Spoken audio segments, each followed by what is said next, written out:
Pernah nggak sih Anda lagi di tengah-tengah restrukturisasi besar-besaran, atau peluncuran sistem baru, atau mungkin pergeseran budaya di kantor, terus dalam hati mikir, kayaknya ini nggak bakal jalan deh. Kalau pernah, Anda nggak sendirian, perubahan organisasi itu seringkali terasa kayak masuk labirin yang rumit dan bikin pusing. Nah yuk kita bedah bareng-bareng, kenapa sih begitu banyak perubahan gagal, dan apa sebetulnya rahasia di balik yang berhasil? Oke, kita mulai dengan angka yang jujur aja agak bikin kaget. Menurut studi dari Bain Company, ternyata cuma 12% dari program perubahan besar yang benar-benar membuahkan hasil jangka panjang. Bayangin, bukan 50%, bukan 30%, tapi cuma 12%. Ini artinya apa? Sebagian besar inisiatif perubahan yang udah makan banyak biaya dan waktu itu, ya pada akhirnya nggak sampai ke tujuan. Dalam penelusuran kali ini, kita akan coba kupas tuntas masalah ini satu persatu. Kita akan mulai dari angka kegagalan tadi, terus kita selami paradoks unik tentang urgensi, habis itu kita bakal bahas tantangan buat melupakan masa lalu, menyentuh sisi manusiawi yang krusial banget, dan ngertiin kenapa perubahan itu sebuah proses, bukan sekedar proyek.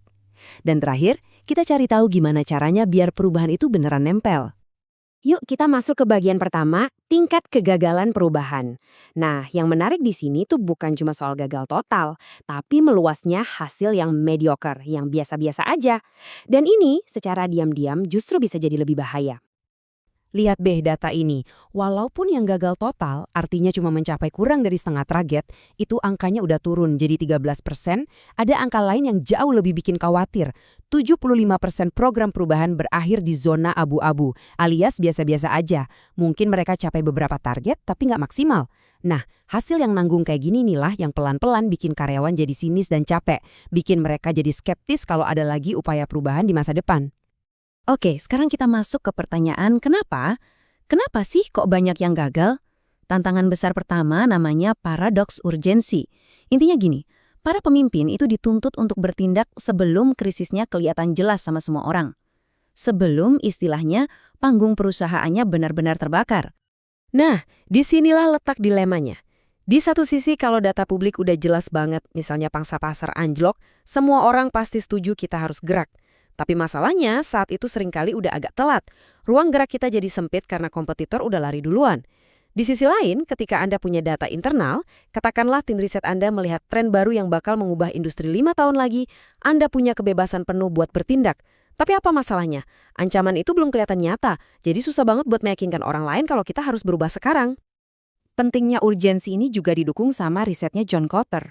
Dia menemukan bahwa supaya perubahan besar bisa sukses, sekitar 75%, 3/4 dari jajaran manajemen harus benar-benar yakin kalau cara kerja lama itu udah nggak bisa dipertahankan lagi.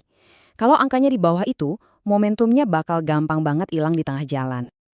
Tantangan besar kedua ini agak ironis, adalah ketika justru kesuksesan di masa lalu yang jadi penghalang.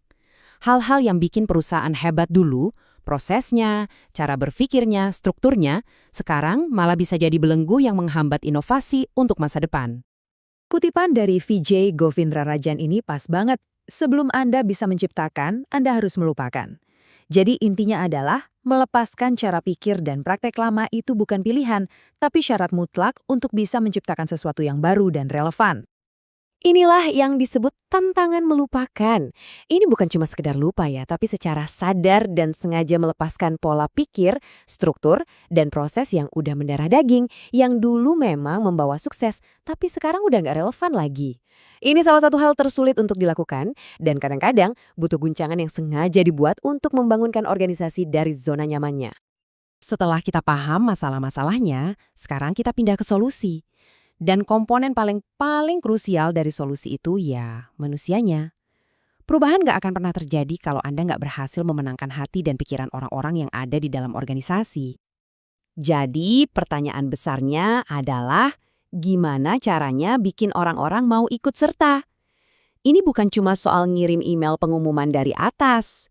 Ini soal membangun keterlibatan yang tulus, yang beneran dari hati. Nah, Andrea Belt Olsen menawarkan 6 langkah praktis. Pertama, legitimasi. Libatkan orang-orang yang berpengaruh secara informal, bukan cuma para pemimpin resmi. Kedua, kepemilikan.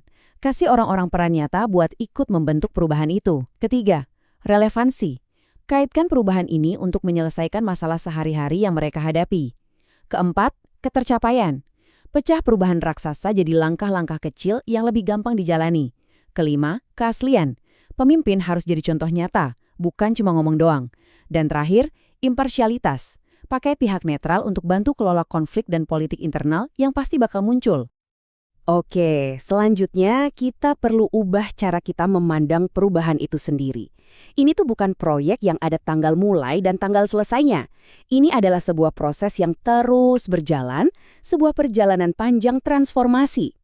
Model lama, bekukan, cairkan, bukukan lagi, itu menganggap perubahan cuma selingan sementara dari keadaan normal. Model kayak gitu udah usang. Di dunia sekarang yang serba cepat, perusahaan sukses itu mengadopsi model transformasi berkelanjutan, di mana perubahan jadi bagian dari ritme kerja sehari-hari.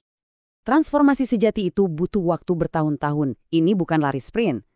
Tahun pertama itu bisa jadi cuma habis buat membangun rasa urgensi dan membentuk tim yang solid. Tahun kedua dan ketiga baru fokus bikin visi, komunikasi, dan cari kemenangan-kemenangan kecil buat penyemangat. Dan butuh tahun keempat dan seterusnya untuk benar-benar menanamkan cara kerja baru ini ke dalam budaya perusahaan. Jadi ini bukan perbaikan instan. Oke, sekarang kita sampai di bagian terakhir. Gimana caranya kita menggabungkan semua ini jadi prinsip-prinsip inti, biar transformasi ini bisa bertahan lama, biar nggak balik lagi ke cara lama setelah beberapa bulan. Yuk, kita rangkum poin-poin kuncinya. Pertama, ingat, sukses itu langka, jadi persiapkan diri. Kedua, bertindaklah sebelum krisis datang, manfaatkan data internal Anda. Ketiga, Anda harus berani melupakan untuk bisa menciptakan. Lepaskan masa lalu secara aktif. Keempat, ini semua tentang manusia. Bangun dukungan lewat rasa memiliki dan keteladanan. Kelima, kelola energi tim, bukan cuma daftar tugas, biar nggak pada kelelahan. Dan yang paling penting, anggap ini maraton, bukan lari cepat. Transformasi itu proses yang nggak ada habisnya. Saya akan tutup dengan satu pertanyaan untuk Anda renungkan. Apakah organisasi Anda dibangun untuk berubah? Atau hanya dibangun untuk bertahan? Karena di dunia sekarang, kemampuan untuk terus-menerus beradaptasi mungkin adalah satu-satunya cara untuk benar-benar bisa bertahan dalam jangka panjang.